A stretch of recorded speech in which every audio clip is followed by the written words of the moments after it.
Eid al-Adha, also known as the Feast of Sacrifice, is the second and larger of the two major Islamic holidays celebrated worldwide. Mobile journalist Francis Rivera is in Quiapo to take us through this solemn event's commemoration. Okay, Francis, what can you tell us about the Manila version of the Eid?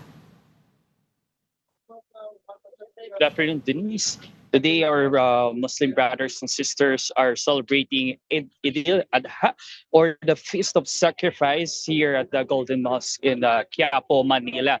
And according to Golden Mosque administrator, umabot daw sa mahigit na 5,000 ang dumalo kaninang umaga at yung dami ng mga kapatid nating Muslim ay umabot daw hanggang doon sa may Quezon Boulevard. Talaga namang dinagsa at halos mapuno raw o punong-puno raw itong nasa likuran ko at doon mismo sa loob ng mosque. No?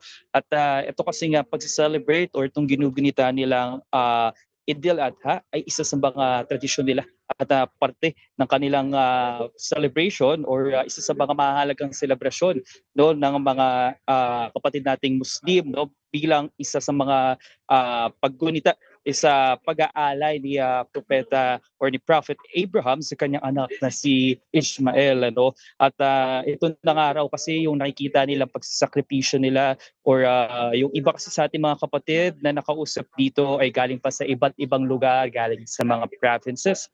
At talagang pumunta pa sila dito kaninang madaling araw daw para i-celebrate ang Eid al-Adha. At ito na nga raw yung nakikita nilang paraan to sacrifice or to offer sacrifice para nga sa selebrasyon ngayong araw.